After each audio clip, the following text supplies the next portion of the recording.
Kaibigan, welcome sa ating munting channel. For more videos, please like, share, and subscribe para updated ka sa ating mga bagong upload na videos. Subscribe na!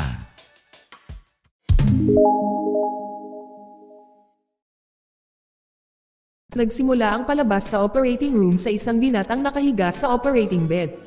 Naghahanda ang mga doktor para maoperahan ang binatang si Hihang sa kanyang brain cancer. Umaasa si Hihang na magiging maayos ang operasyon. Sinabihan siya ng doktor na mag-isip siya ng kung ano sa panahon ng operasyon. Naisip niya ang kanyang sarili na may nakikitang babae mula sa malayo. Matapos ang 2 taong operasyon, si Hihang, kasama ang kanyang ina, ay sumasailalim pa rin sa brain control.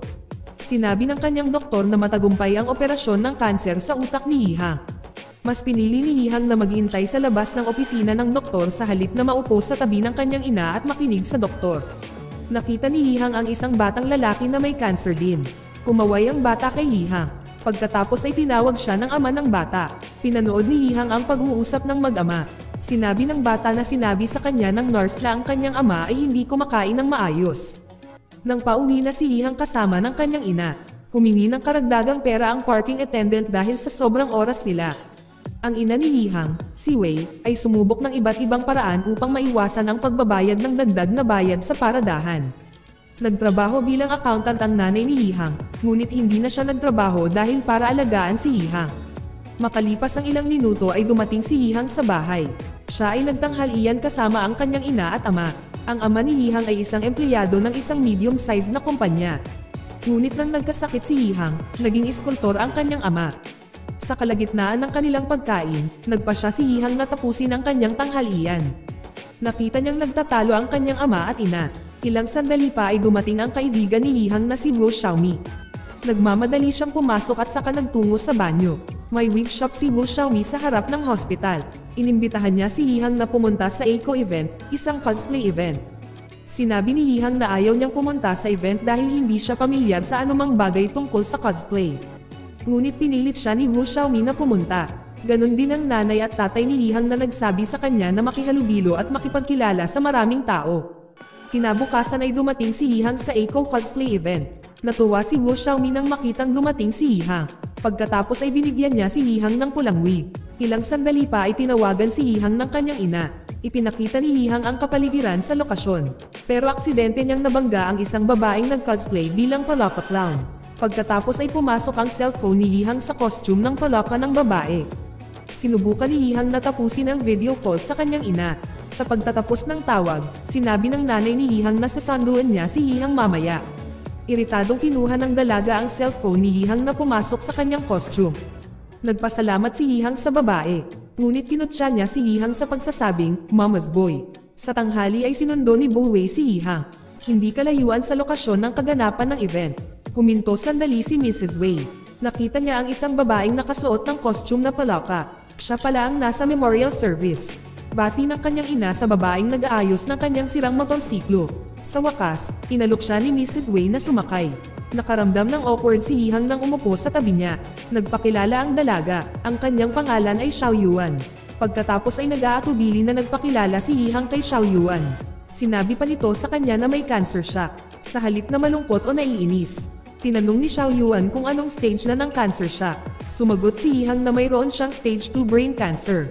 Sinabi ni Xiao Yuan na nagkaroon na siya ng stage 2 cancer noong siya ay 5 taong gulang. Nagulat si Hihang sa narinig. Kinagabihan, nakakuha si Hihang ng impormasyon tungkol sa mga social media account ni Xiao Yuan. Mabilis niyang binuksan ang kanyang laptop at hinanap iyon.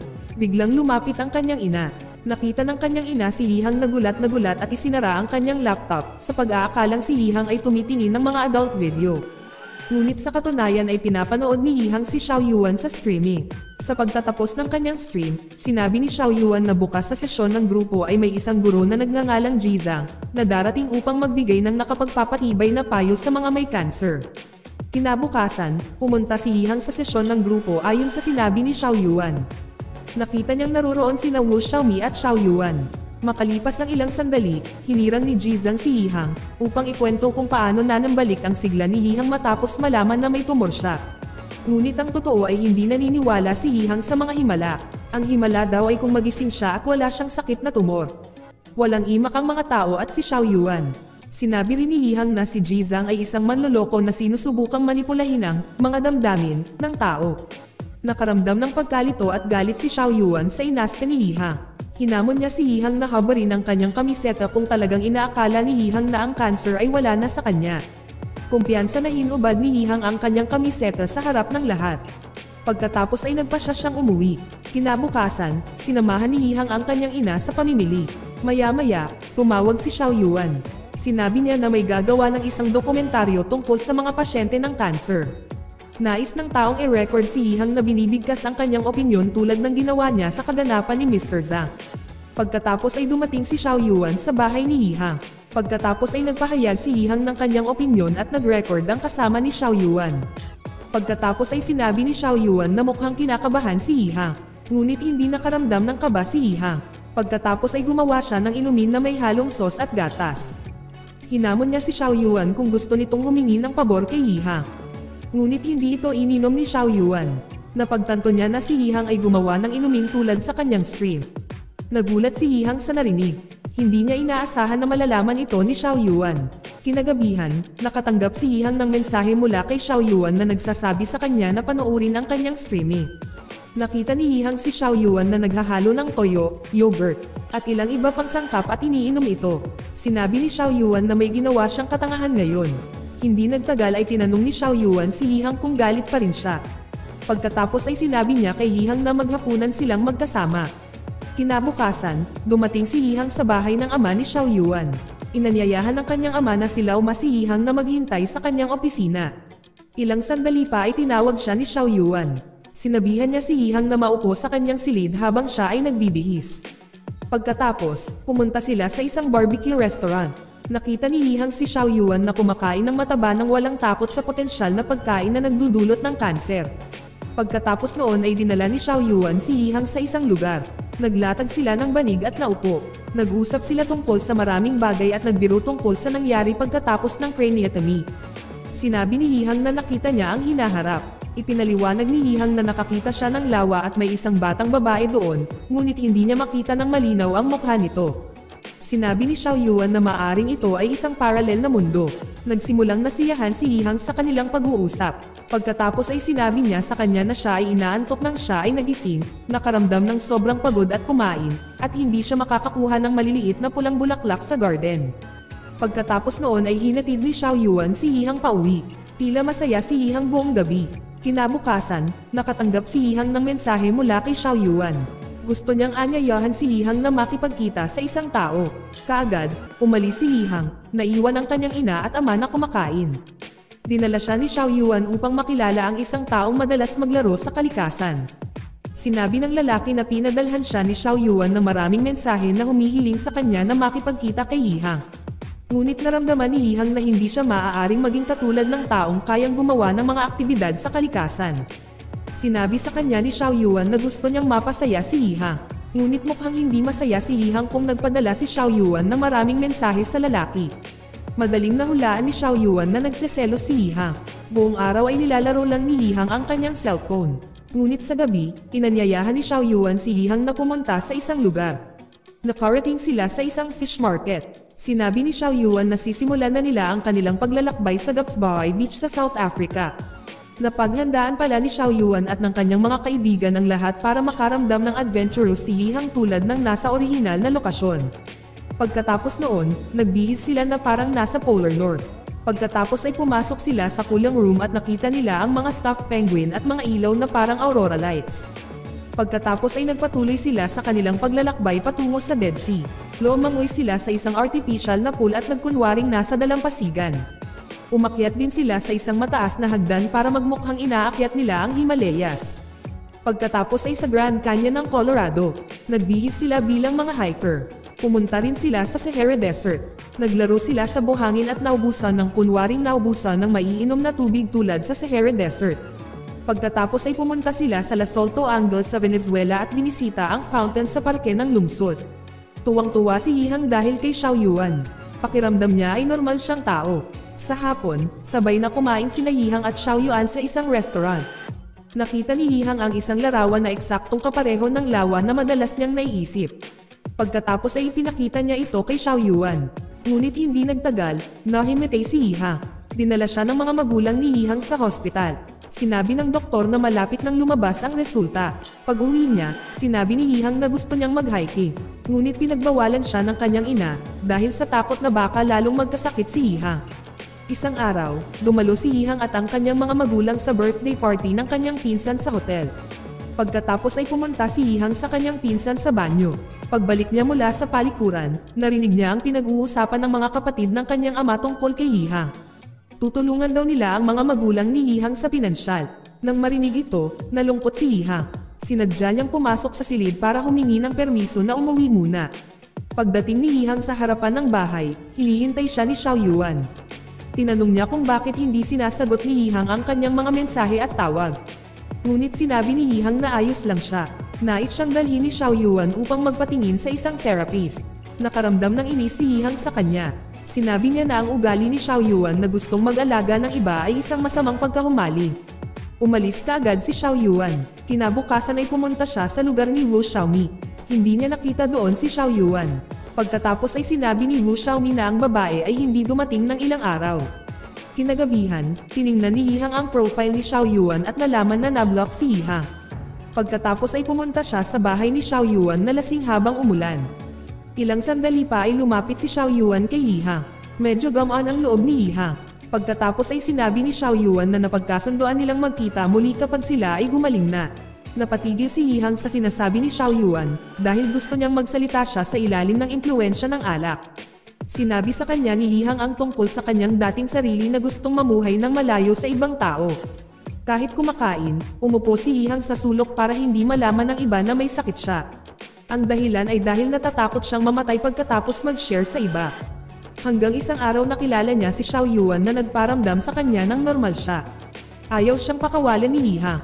Sa katunayan, sa tuwing madya'y gising si Yihang, ang mukha ni Xiao Yuan ang unang lumilitaw. Gabi-gabi naririnig niya ang lahat ng voice message na ipinadala sa kanya ni Xiao Yuan. Hanggang isang araw nalaman ni Yihang na may cancer pala siya. Naramdaman din ni Yihang na kinasusuklaman siya ng Diyos dahil sa tuwing nakaramdam siya ng kasiyahan, ginawa siyang malungkot muli ng Diyos. Hindi sumang-ayon si Xiao Yuan sa opinyon ni Yihang. Itinuro niya na may mga tao na mas malas kaysa kay Yihang. Tulad ng matandang babae na naghahanap sa kanyang nawawalang apo, at ang tiping binata na nagtatrabaho bilang food courier. Sinabi ni Xiao Yuan na hirap pa rin sila sa buhay. Biglang ipinahayag ni Yihang na gusto niya si Xiao Yuan. Pagkatapos ay niyakap niya si Yihang.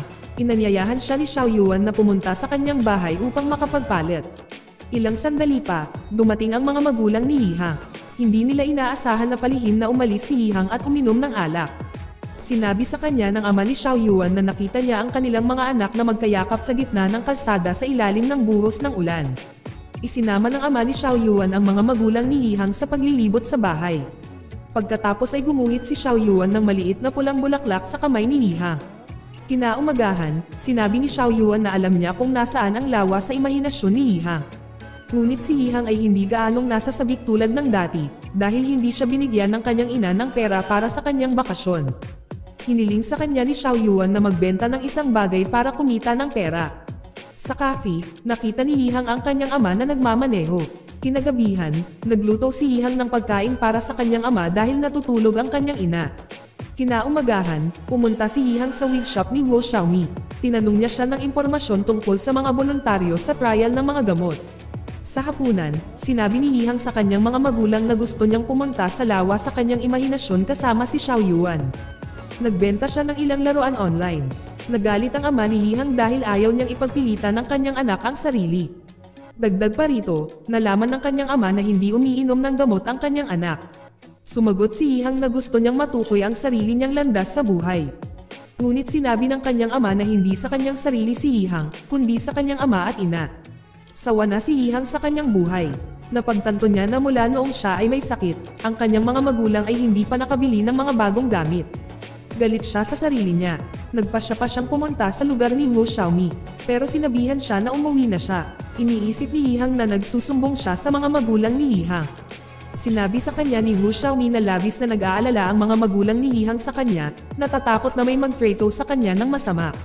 Pagkatapos ay nagpasya si Yihang na umuwi, ngunit ang kanyang ama ay naghihintay sa ibaba sa bahay ni Wu Xiaomi. Bumili siya ng gamot para kay Yihang. Sinabi rin niya kay Yihang na gawin ang anumang ginawa ng mga batang kaedad niya, tulad ng pagbibiyahe.